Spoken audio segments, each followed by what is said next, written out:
trapped in Dowling Castle. Not far from the place where they were lying, there was a castle called Dowling Castle.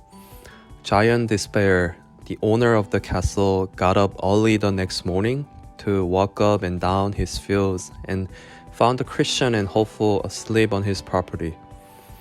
The Pilgrims were rudely awakened by the gruff and brutal giant demanding, "Where are you from, and what are you doing on my property?"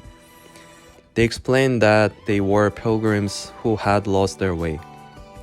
"You are trespassing and have no right to trample upon and sleep on my property. You must come with me right now," he said, forcing them to go along with him. They had a very little choice given that he was a bigger and stronger, and they could say very little as they knew they were at fault. The giant drove his prisoners like a cattle all the way to his castle and locked them up in a very dark dungeon cell. Christian and Hopeful's spirits soon became discouraged in the smelly and nasty cell. They laid there from Wednesday morning until Saturday night without any food, water, light, or even someone to ask how they were doing. The dungeon was a sinister place, far from any friends or family. It wasn't long before Christian became depressed, knowing it was his hasty advice that got them into this mess. Giant Despair had a wife named Diffidence. As he was going to bed that evening, he told her about what he had done, explaining how he had taken a couple of prisoners and thrown them into his dungeon for trespassing on his property. "What do you think I should do with them?" he asked his wife while getting into bed. Diffidence was very curious about these new prisoners and asked, "Tell me more about them. Who are they? Where did they come from and where are they going?"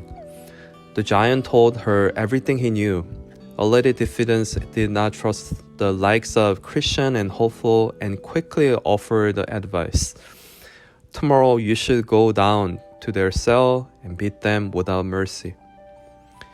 When he got up the next morning, he grabbed a short, heavy club and went down into the dungeon and began to beat them like dogs, even though they showed him no disrespect. His attacks were so severe that they could not protect themselves or escape. Once he had finished, the giant left them there for the rest of the day to grieve and mourn in pain. That night, Diffidence talked with her husband once again about the prisoners and discovered they were still alive. This time, she advised him to recommend suicide to Christian and Hopeful. The next morning, the giant went to the dungeon in the same surely manner as before and noticed how sore they were from the beatings he had given them yesterday. "Since neither of you are very likely to ever leave this dungeon, your best alternative is to kill yourself. You can use a knife, a noose, or poison," he said, laying those items down in the cage. "Why would you choose to go on living singing that your life is filled with so much sorrow?" They begged him to let them go, which only made the giant furious, and he rushed to kill them. Undoubtedly, he would have succeeded except he fell into one of his seizures, which often happened on a sunny day. During these fits, his hands became temporarily paralyzed, so he left them alone to consider his advice with the tools he had provided.